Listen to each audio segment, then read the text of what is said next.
కంటే 27 నెలలు అంటే ఆ డేటు రేవంత్ రెడ్డి ఏ రోజు మాట్లాడింది అసెంబ్లీలో? మార్చ్ 18 అంటే మార్చ్ అంటే ఏప్రిల్ మే జూన్ 3 నెలల కింద, జూలై 4 నెలల కింద. 4 నెలలు ఇంకా అప్పు పెరుగుతుంది కానీ తగ్గది. అంటే ఇప్పుడు 4 నెలల, ఇప్పుడు ముఖ్యమంత్రి ఏమో 4 నెలల కింద కాంగ్రెస్ ప్రభుత్వం చేసిన అప్పు 3,47,294 కోట్లు చెప్తాడు. 4 నెలల తర్వాత అప్పు పెరుగుతుందా తగ్గుతుందా? మేము చేసిన అప్పు 1,72,000 కోట్లు అని బట్టి గారు చెప్తారు. ఇదంతా గారెడి కాదా? ఇదంతా దగ, ప్రజల్ని మోసం చేయడం కాకపోతే అసలు ముందు ముఖ్యమంత్రి కరెక్టా, బట్టి గారు కరెక్టా? మీరు తెలుసుకోండి ఫస్ట్. అసెంబ్లీలో చెప్పింది కరెక్టా, పబ్లిక్ మీటింగ్లో చెప్పింది కరెక్టా? అసెంబ్లీ సాక్షిగా ముఖ్యమంత్రి గారు 3,47,000 కోట్లు అప్పు చేసిన అంటాడు. ఈయన గారేమో 1,72,000 కోట్లు అంటాడు.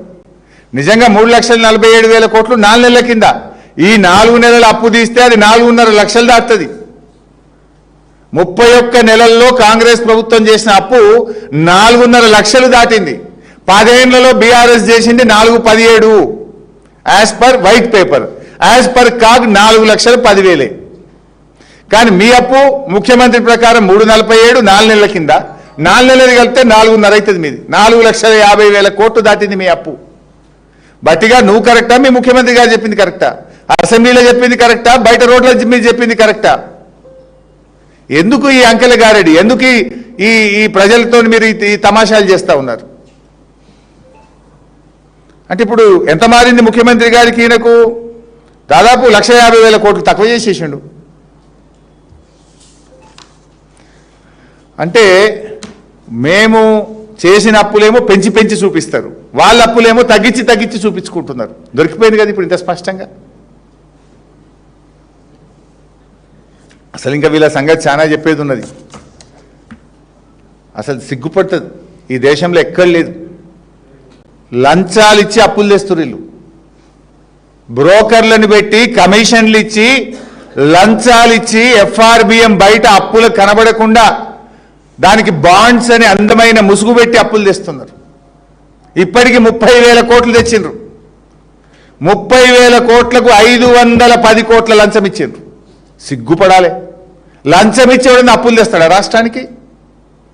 టీజీఐఐసిలో 10,000 తెచ్చిండ్రు. హెచ్ఎండిఏలో 20,000 కోట్ల అప్పు తెచ్చిండ్రు.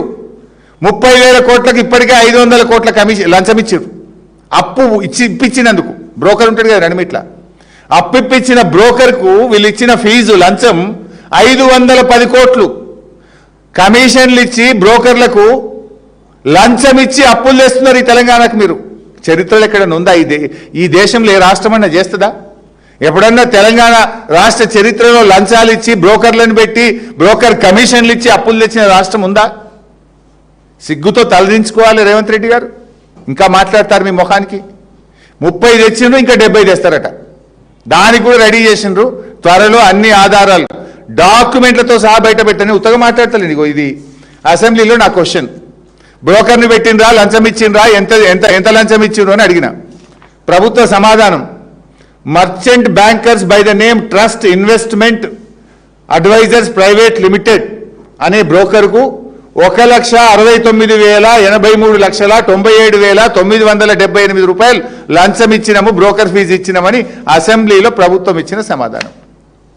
169 కోట్ల 83,97,978 రూపాయలు బ్రోకర్ ఫీజు లంచం ఇచ్చి 10,000 కోట్ల అప్పు తెచ్చినామని అసెంబ్లీలో రాష్ట్ర ప్రభుత్వం